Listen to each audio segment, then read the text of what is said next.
Assalamualaikum, nama saya Witniandana dari kelas 12 IPA 1, absensi nomor 34. Setiap makhluk hidup memiliki beberapa ciri ataupun sifat dasar. Salah satu yang utama adalah makhluk hidup perlu makanan dan juga mengeluarkan zat sisa.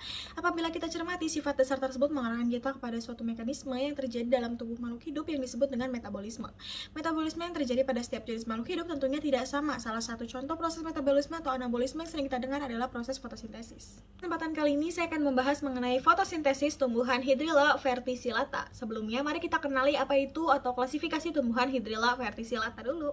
Nama umumnya itu Hydrilla verticillata dengan gagang sebagai nama Indonesia dan watertime sebagai nama Inggris, kingdomnya Plantae, subkingdomnya Tarchipombiota, subdivisinya Spermatopombia, divisinya Mognopitia, kelasnya Liliopsida dengan subkelasnya Alismatida, ordonya Hydrocartitales dan familinya Hydrocartitae, genusnya Hydrilla dan spesiesnya Hydrilla verticillata. Tujuan dari praktikum kali ini adalah untuk mengetahui faktor apa saja yang mempengaruhi fotosintesis dan apakah benar fotosintesis itu menghasilkan oksigen. Mari kita mengetahui apa itu fotosintesis. Fotosintesis berasal dari kata foton yang berarti cahaya dan juga sintesis yang berarti penyusunan. Fotosintesis ada suatu proses biokimia yang dilakukan tumbuhan alga dan beberapa jenis bakteri untuk memproduksi energi terpakai ataupun nutrisi. Dengan memanfaatkan energi cahaya, akibatnya fotosintesis menjadi sangat penting bagi kehidupan di bumi. Fotosintesis juga sebagian besar menghasilkan oksigen yang terdapat di atmosfer bumi. Pada percobaan kali ini meliputi alat bahan antara lain plastik, ganggang air, tusuk, dan juga pematik api. Untuk langkah kerja yang pertama yaitu memasukkan tanaman Hydrilla verticillata ke dalam plastik, lalu selanjutnya yaitu diisi dengan air hingga menutupi permukaan tanaman itu sendiri.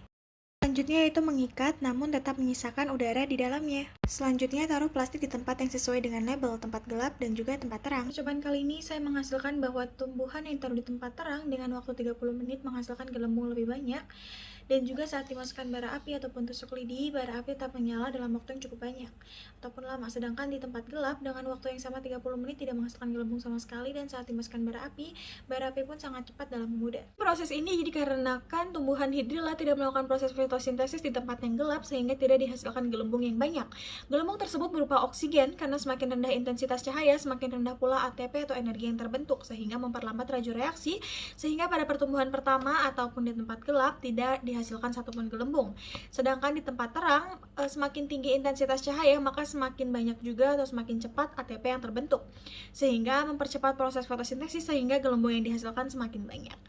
Dan juga oksigen sangat berpengaruh dalam proses pembakaran juga, tidak hanya di Hydrilla namun di pembakaran juga. Semakin banyak jumlah oksigen dalam proses pembakaran, maka semakin lama pembakaran tersebut. Sekiranya sekian dari saya, mohon maaf apabila ada salah kata. Terima kasih banyak atas perhatiannya. Wassalamualaikum warahmatullahi wabarakatuh.